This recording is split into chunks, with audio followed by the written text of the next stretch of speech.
All right, this is going to be your 2014 to 2018 Chevy GMC transmission cooler bypass. Shift Technology Products, Superior Solutions. Order it on Amazon. It's a bypass valve kit for your cooler lines. This is what comes in it. I'm not really sure the terminology on all these parts, but this is what goes into your cooler. Get this in your package with the spring, little ball, little piston right here, and the O-ring. I'm doing this all with one hand trying to record. So you put the O-ring on this little piece right here,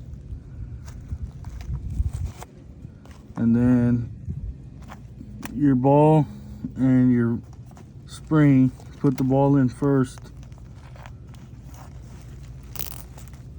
and then make sure when you put that spring in, you put it downwards, the cone of the spring in downwards.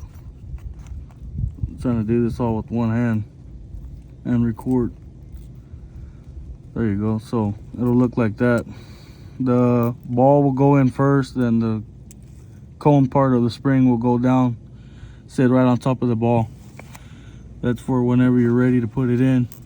The cooler will sit like that, and then make sure that O-ring is sitting on this little piece. This will go in first. It comes with the ball and spring and the O-ring and all that.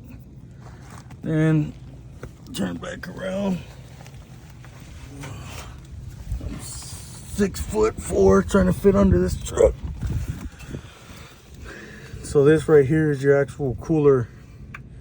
And you got these two cooling lines that come in. This will be on the driver's side of the transmission. I got my feet towards the back of the truck. So you're laying right under the truck, your head facing the front of the truck. This is your driver's side right here. And then you have this bracket that holds the two cooling lines. It's held in right there by a 15mm bolt. So you'll need a 15 just to break this loose, which I already have right now. Then I decided to start recording.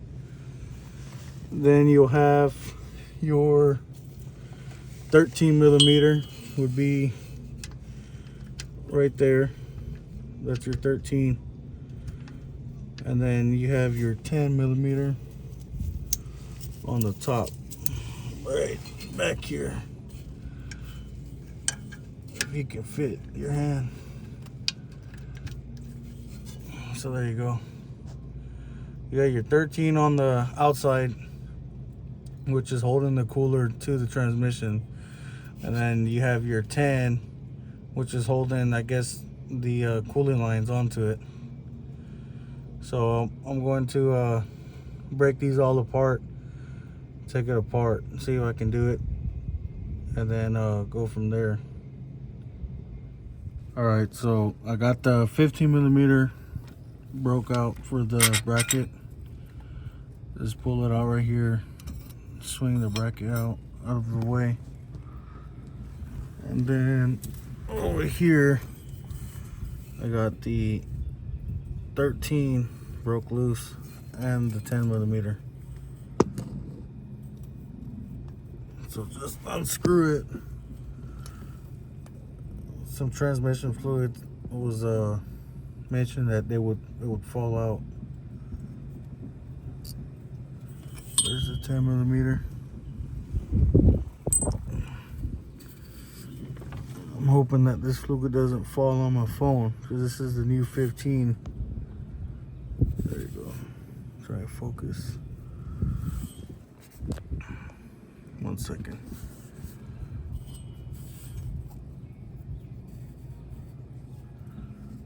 Screw it.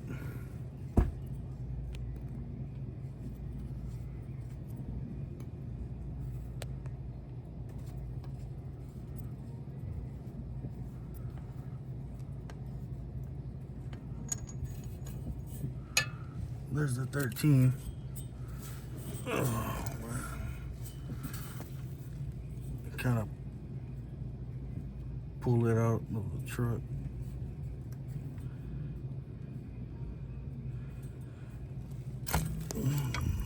go. Just pulls right out. And then you need to pull those cooling lines out of that cooler. Which, let me see if I can do this real quick. I gotta put the phone down. So bear with me. Let's see. There goes one. Oh.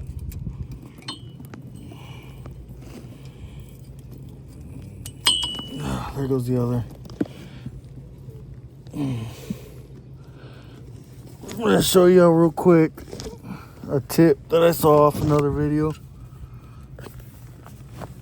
You have your O-rings are gonna be either on the cooling lines or in the cooler. You want to make sure, since both of mine came off the cooling lines, you want to make sure that you get those out before you lose them, and put them back on the cooling lines. Well, there's both of them right there. So put one of them on, and then put the second one on.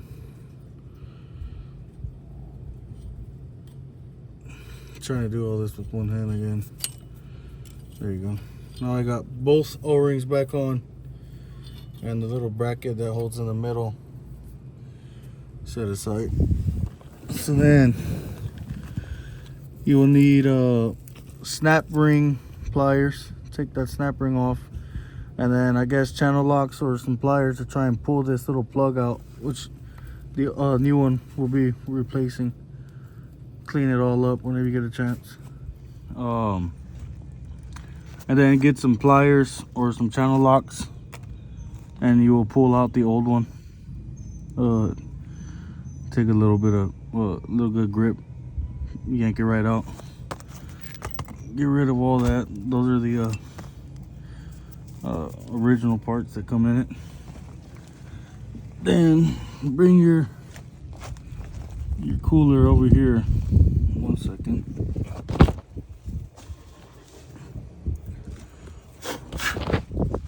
Clean it all up as well, as best as you can. 1 second.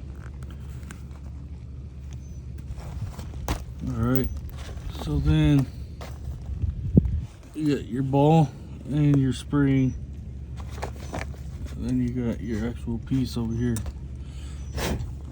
You want to make sure that the O-ring's on. Drop it in there, face down. The O-ring came off.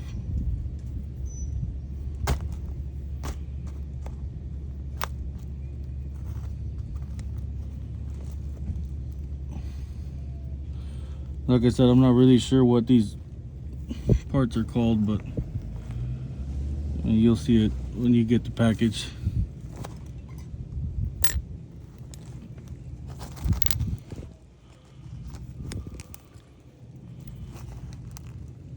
It was sitting down in there.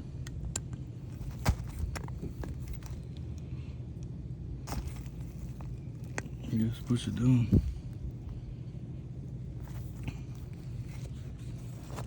And then your ball goes in here on this side.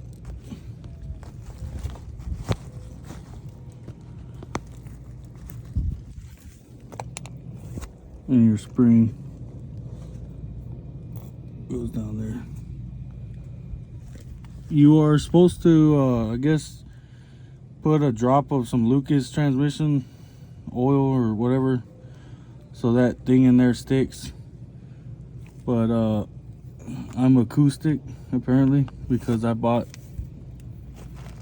power steering stop leak, even though I was looking at the transmission fluid for Lucas. So I guess put it back in there like that. I'm gonna try and do it one hand. Nope. Alright, so I had to put it all together, but that's how it looks like when you get it all pushed back in. So that little valve goes first with the O-ring facing down, and then for the actual this main piece, your ball will go in first, and then the cone of the spring will go down. It'll be flush. Put this all back together, and it's gonna take some convincing. I had to push down. I put a towel over my channel locks and had to push down on that little nipple. It'll click once. It needs to click at least twice so you can put that snap ring back in there. This is how it will look. Then go ahead and just put it back together. Then, like I said, that's the all the original parts that it came with, and then this is what it will look like once it gets put back together with the Cool Superior Solutions transmission bypass, valve bypass, once it's in the cooler. All right, so once your cooler is put back together, you'll have your 15 millimeter for the bracket that's on that side.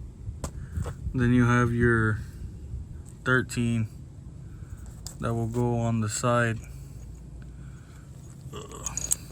right there, and then your 10 millimeter that goes on top.